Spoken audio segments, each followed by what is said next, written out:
नमस्कार दोस्तों, पाथफाइंडर में आप सभी का स्वागत है। मेरा नाम है डॉक्टर महिपाल सिंह राठौड़ और आज इस वीडियो में हम चर्चा करेंगे गुजरात विधानसभा में पास किए गए एक नए कानून के बारे में, जिसको मीडिया में लव जिहाद लॉ कहा जा रहा है।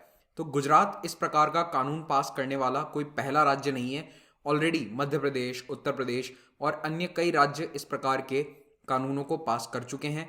इन कानूनों को लव जिहाद लॉ क्यों कहा जा रहा है, इसके बारे में मैं आपको बताऊंगा इस वीडियो में। और हम जानेंगे कि ये anti conversion law exactly marriage के संबंध में, शादी के संबंध में कहां पर लागू होता है। आगे बढ़ने से पहले मैं आपको बताना चाहता हूं कि अनअकैडमी प्लेटफॉर्म पर आप यूपीएससी एग्जाम की तैयारी कर सकते हैं। भारत के बेस्ट एजुकेटर्स यहां पर डेली लाइव क्लासेस लेते हैं, जिनमें से कई क्लासेस फ्री हैं। आप उनको देखने के लिए एक अनलॉक कोड यूज कर सकते हैं। The code is Mahipal. केवल ये कोड यूज करने से आप हजारों फ्री क्लासेस देख पाएंगे। लेकिन अगर आप एक स्ट्रक्चर्ड मैनर में तैयारी करना चाहते हैं, बैचेस में पढ़ना चाहते हैं, 2022 या 2023 का स्पेसिफिक टारगेट लेकर चलना चाहते हैं, तो फिर आप एक सब्सक्रिप्शन ले सकते हैं। और यहाँ पर सब्सक्रिप्शन लेने के बाद आपको बैचेस में कोर्स कंप्लीट करवाया जाएगा।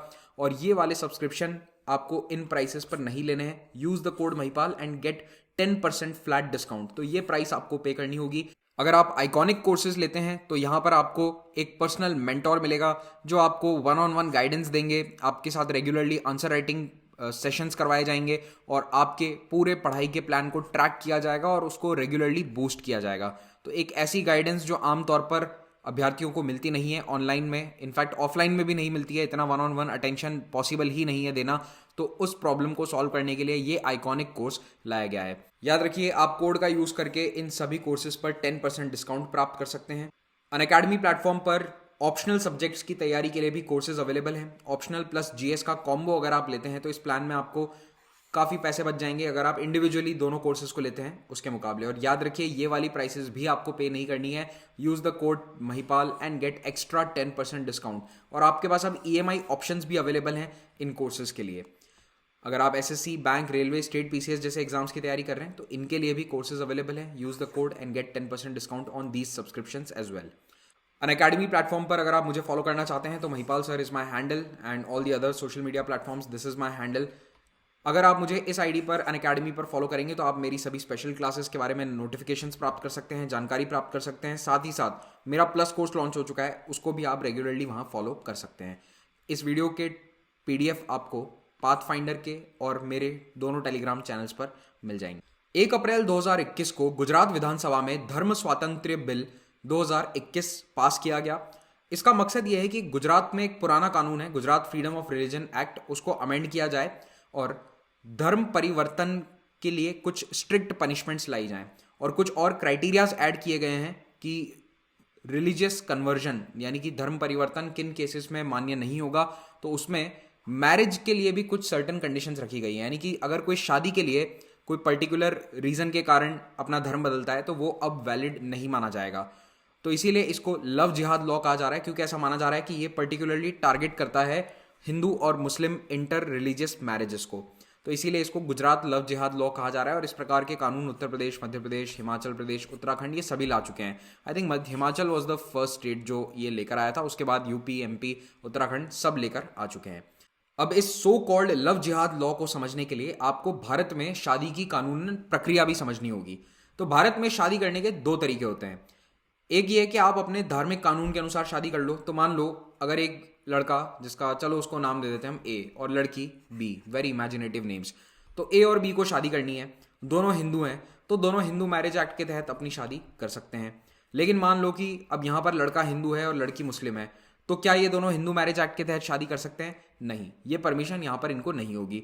हाँ, अगर लड़की अपना धर्म परिवर्तन करके हिंदू बन जाती है तो फिर ये शादी कर सकते हैं हिंदू मैरिज एक्ट के तहत। या फिर अगर लड़का अपना धर्म परिवर्तन करके हिंदू से मुसलमान बन जाता है तो फिर वो मुस्लिम मैरिज एक्ट के तहत शादी कर सकते हैं, ए और बी। लेकिन मान लो कि दोनों को अपना धर्म नहीं बदलना है, दोनों कहते हैं कि हम, मैं हिंदू हूं तो मैं हिंदू रहना चाहता हूं, मैं मुस्लिम हूं तो मैं मुस्लिम रहना चाहती हूं। ऐसे में इनके पास क्या रास्ता बचता है? स्पेशल मैरिज एक्ट का। अब आप समझ रहे हैं कि लोग कोर्ट में जाकर शादी क्यों करते हैं। आपने अक्सर फिल्मों में या फिर देखा होगा कहीं ना कहीं पॉपुलर मीडिया में कि कोर्ट मैरिज होती है। अब वो टेक्निकली स्पेशल मैरिज एक्ट के तहत शादी होती है, लेकिन उसको फिल्मों में ऐसा बताया जाता है कि एक दिन अचानक अदालत पहुंचे और शादी हो गई। रियलिटी में ऐसा होता नहीं है।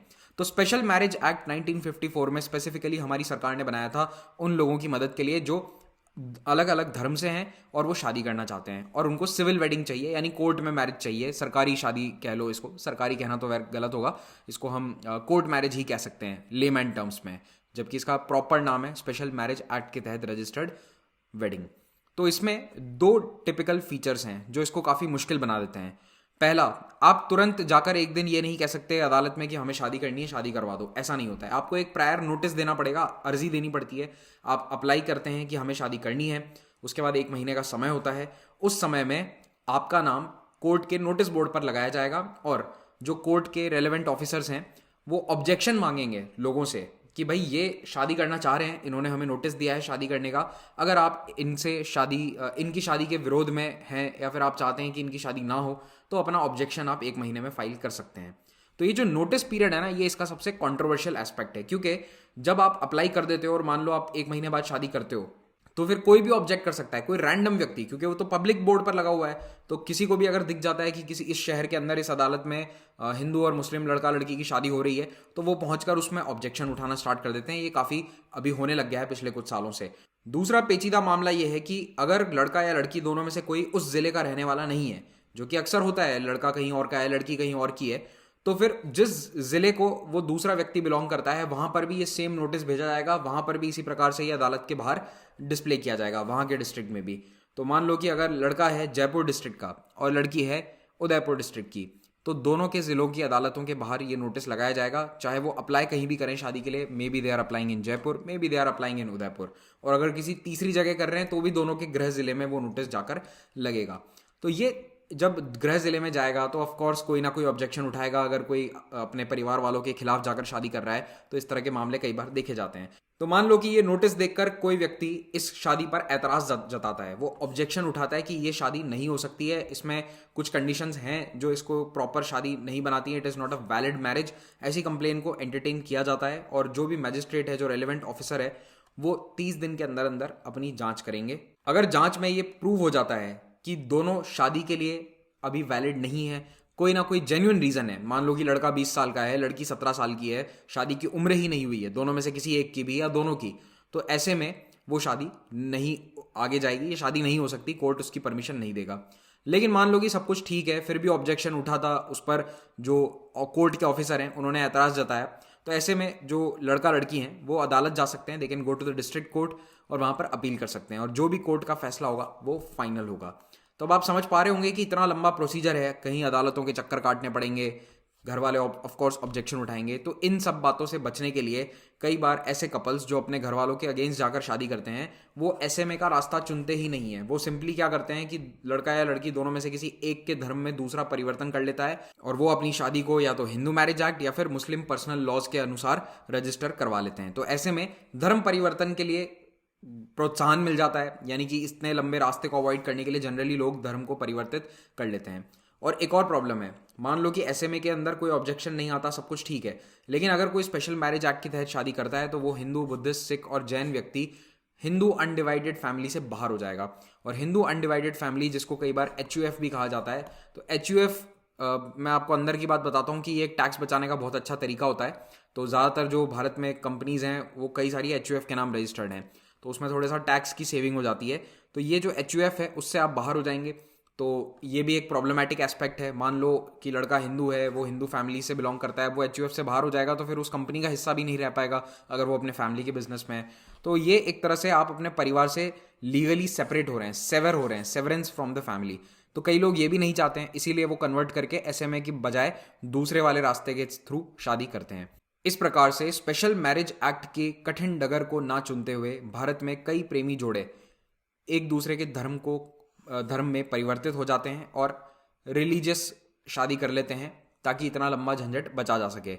अब देखो क्या है कि इस्लाम और क्रिश्चियनिटी में तो धर्म परिवर्तन करना पॉसिबल है, उसके लिए प्रॉपर विधि विधान बताए गए हैं कि इस प्रकार से कोई व्यक्ति इस्लाम कबूल कर सकता है या फिर क्रिश्चियनिटी को एक्सेप्ट कर सकता है, लेकिन हिंदू धर्म में इस प्रकार का कोई सेरेमनी नहीं है। अब वो आर्य समाज वालों ने एक सेरेमनी शुरू करी थी, लेकिन मैं उसको काउंट नहीं कर रहा हूँ अभी यहाँ पर। ओवरऑल आप देखोगे कि कोई ऐसी सेरेमनी नहीं है कि कोई हिंदू धर्म को अपना ले, हिंदुइज्म को अपना ले। तो कई बार ये देखा जाता है कि जो कन्वर्जन होता है वो या तो इस्लाम या क्रिश्चियनिटी में होगा, क्योंकि वहां पर प्रॉपर तरीका उपलब्ध है कि किस प्रकार से कन्वर्ट किया जा सकता है। तो अब ये सभी राज्य सरकारें इस प्रकार का कानून लेकर आ रही हैं कि शादी के लिए किया गया धर्म परिवर्तन वैलिड नहीं होगा, वो लागू नहीं होगा, it is not legal and constitutional. 2020 में इलाहाबाद हाई कोर्ट में एक केस आया था जहां पर एक इंटर रिलीजियस शादी हुई थी, जहां पर लड़की थी मुसलमान और उसने हिंदू धर्म को अपना लिया था। ऐसे में कोर्ट ने यह जजमेंट दिया कि जो भी धर्म परिवर्तन शादी के लिए किया गया है वो सही नहीं है। It should not be based solely for the purpose of marriage. केवल शादी के कारण से आप धर्म परिवर्तन नहीं कर सकते। एक्चुअल चेंज ऑफ हार्ट होना जरूरी है कि अगर आप सच में उस धर्म में बिलीव करते हैं, मानते हैं, तो फिर आप कन्वर्ट हो सकते हैं। केवल शादी के लिए अगर आप कन्वर्ट कर रहे हैं, मान्य नहीं होगा। एक और फेमस केस था इसी प्रकार का, हादिया का। केरल में एक केस हुआ था। अखिला अशोकन नाम की एक लड़की ने एक मुस्लिम लड़के से शादी करने के लिए अपना धर्म परिवर्तन कर लिया और नाम रख लिया हादिया। लेकिन लड़की के पिताजी को यह विवाह मंजूर नहीं था, तो उन्होंने कोर्ट में केस किया। उन्होंने कहा कि मेरी बेटी का जबरन धर्म परिवर्तन किया गया है। लीगल केस होता है और ये मामला काफ़ी न्यूज़ में रहा था क्योंकि उस समय हादिया के पिताजी ने कहा कि मेरी बेटी का जबरन धर्म परिवर्तन करवाकर उसे इस्लामिक स्टेट IS में रिक्रूट करने की कोशिश करी जा रही है। केरल हाई कोर्ट ने पिताजी के फेवर में जजमेंट दिया, शादी को कैंसिल कर दिया गया, एनल कर दिया गया। लेकिन सुप्रीम कोर्ट ने मार्च 2018 में हादिया की शादी को लीगल माना और ये कहा कि अगर हादिया ने धर्म परिवर्तन किया है तो वो शादी के लिए किया है। IAS वाली ये जो पूरी बातें हैं ये सब उसको स्ट्राइक डाउन कर दिया गया। लेकिन अब ये राज्य सरकारों द्वारा जो एंटी कन्वर्जन लॉ बनाया गया है वहां पर हादिया जैसे केस के आने की संभावना होगी ही नहीं, क्योंकि अगर हादिया मान लो आज उत्तर प्रदेश में होती और वो अपना धर्म परिवर्तन करके शादी करती तो वो मान्य ही नहीं होगा, उसमें सजा का प्रावधान है। तो कई राज्यों ने जब ये कानून पास किया तो जनवरी 2021 में सुप्रीम कोर्ट ने कहा कि हम इन सभी एंटी कन्वर्जन लॉ की कॉन्स्टिट्यूशनल वैलिडिटी को देखेंगे और अभी के लिए इन पर स्टे नहीं लगा रहे। स्टे लगाने से मना कर दिया था, लेकिन इनकी कॉन्स्टिट्यूशनल वैलिडिटी पर केसेस अभी भी चल रहे हैं। पिछले महीने, अब तो पिछला महीना नहीं है, फरवरी में पार्लियामेंट में एक सवाल पूछा गया विपक्ष के द्वारा हमारे भारत सरकार से कि लव जिहाद क्या है। ये जो इतने सारे लव जिहाद की बातें करी जाती है नेताओं द्वारा, क्या इसकी कोई एग्जैक्ट डेफिनेशन है? तो हमारे जो MOS होम है जी किशन रेड्डी, इन्होंने बताया कि लव जिहाद की कोई डेफिनेशन नहीं है और NIA ने दो इंटरफेथ शादियों को इन्वेस्टिगेट किया है। ये बात उन्होंने पार्लियामेंट में जवाब में दी थी। अगर हम बात करें फंडामेंटल राइट्स की, तो देखो आर्टिकल 25 भारत में freedom of conscience and free profession practice and propagation of religion का अधिकार देता है कि कोई भी व्यक्ति अपने धर्म को फॉलो कर सकता है, अपने धर्म का प्रचार प्रसार कर सकता है। राइट टू प्रोपगेट यहाँ पर दिया गया है कि आप अपने धर्म का प्रचार प्रसार कर सकते हैं, लेकिन राइट टू कन्वर्ट नहीं है। इसका मतलब है कि कोई व्यक्ति को आप जबरन कन्वर्ट नहीं कर सकते। Forcible conversions impinge on the freedom of conscience guaranteed to all the persons alike. अब गुजरात में जो ये कानून है, ये रिलीजियस फ्रीडम एक्ट 2003 को थोड़ा सा अमेंड कर देता है। इस कानून का नाम है धर्म स्वतंत्रता रिलीजियस फ्रीडम एक्ट। अभी मैं बिल बोल रहा हूँ क्योंकि जब मैं ये लेक्चर रिकॉर्ड कर रहा हूँ तो असेंबली में तो पास हो गया है, लेकिन अभी तक राज्यपाल ने इस पर मोहर नहीं लगाई है, तो तब तक के लिए हम इसको बिल ही बोल देते हैं। तो इस कानून की मदद से गुजरात सरकार ने शादी के लिए होने वाला धर्म परिवर्तन बैन करवा दिया है। तो इसमें अब पनिशमेंट है कि मान लो अगर कोई व्यक्ति शादी के लिए अपना धर्म परिवर्तन करता है और या फिर किसी प्रलोभन में आकर धर्म परिवर्तन करता है, जैसे कि उसको प्रलोभन दिया गया कि आपको एक बेटर लाइफस्टाइल मिलेगी, आपको डिवाइन ब्लेसिंग्स मिलेंगी, बहुत सारे आशीर्वाद मिलेंगे, या फिर उसकी जगह इम्पर्सोनेट करके किसी और व्यक्ति को का धर्म परिवर्तन करा दिया जाता है, तो ऐसे मामलों में 5 साल की जेल की सजा और 2 लाख रुपए पेनल्टी का प्रावधान है on the forced conversion by marriage और by getting a person married.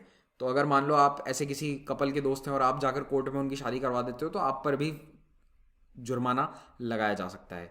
In case of a minor girl, Dalit और tribal being converted, the penalty punishment goes up to 7 years in jail plus 3 lakh penalty. अगर कोई organisation पर इस प्रकार का आरोप लगता है तो 3 से 10 साल की जेल और 5 लाख रुपए तक का फाइन। एक और महत्वपूर्ण बात इसमें बताई गई है कि जो शादियां ऑलरेडी धर्म परिवर्तन करके हो रखी हैं, जिनका मकसद, जहां पर धर्म परिवर्तन का मकसद केवल शादी करना था, उनको हम वॉइड डिक्लेयर करते हैं, वो अब लीगल नहीं है। और अगर आपको प्रूव करना है तो बर्डन ऑफ प्रूफ आपके ऊपर है, ऑन द अक्यूज्ड। जब किसी व्यक्ति के खिलाफ कंप्लेन होगी तो बर्डन ऑफ प्रूफ उसके ऊपर रहेगा, यानी कि जिसके ऊपर आरोप लगाया गया है कि इसने धर्म परिवर्तन कराया। मान लो लड़का मुस्लिम है, लड़की हिंदू है, और अगर हिंदू लड़की का धर्म परिवर्तन किया गया है तो लड़के के ऊपर अगर केस होता है तो लड़के को ये प्रूव करना होगा कि मैंने परिवर्तन नहीं करवाया या मेरे कहने पर नहीं हुआ। तो burden of proof lies on the accused here. और ये जितने भी ऑफेंसेस हैं ये नॉन बेलेबल हैं। इस कानून के तहत कंप्लेंट दर्ज करवाने के लिए कौन कौन कंप्लेंट कर सकता है पुलिस में, तो या तो लड़का लड़की के माता पिता या भाई बहन या कोई भी रिलेटिव, ब्लड रिलेटिव या मैरिज से कोई रिलेटिव हो, अडॉप्ट किया हो, कोई भी जाकर केस कर सकता है। और ये कानून काफ़ी कंट्रोवर्सी के साथ गुजरात विधानसभा में पास हुआ है। इनफैक्ट इसकी जो कॉपी थी उसको एक एमएलए ने फाड़ कर फेंक दिया था, लेकिन फिर भी ये पास हो गया है क्योंकि बीजेपी के पास एब्सोल्यूट मेजॉरिटी है गुजरात विधानसभा में। अब दोस्तों जाते जाते आपको बताना चाहता हूँ कि पाथ फाइंडर ने एक टेस्ट सीरीज स्टार्ट करवाई है आप लोगों के लिए अनअकैडमी प्लेटफॉर्म पर। इस टेस्ट सीरीज को ज़रूर ज्वाइन करें। इसका जो अप्रैल मंथ का लिंक है वो आपको मेरे टेलीग्राम चैनल में मिल जाएगा और ये फ्री इनिशिएटिव है। इसको अनलॉक करने के लिए केवल आपको ये कोड डालना होगा और ये टेस्ट सीरीज आपके लिए अनलॉक हो जाएगी। हफ्ते में 6 दिन यहाँ पर स्पेसिफिक सब्जेक्ट वाइज टेस्ट होते हैं और यहाँ पर कुछ इंसेंटिव्स भी हमने दिए हैं आप लोगों को। आपको प्राइजेस मिलेंगे अगर आप टॉप 10 रैंक हासिल करते हैं। हर रविवार को अनअकैडमी कॉम्बैट होता है, हिंदी में भी क्वेश्चंस अवेलेबल होते हैं। आप केवल अपनी ऐप की लैंग्वेज सेटिंग्स में जाकर हिंदी चूज़ कीजिए और यहाँ पर आपके पास सुनहरा मौका है 4 करोड़ रुपए तक की स्कॉलरशिप पूल में से स्कॉलरशिप्स जीतने का। तो जल्द ही अनअकैडमी कॉम्बैट के लिए रजिस्टर करें। Thank you so much for watching this. Do subscribe to pathfinder.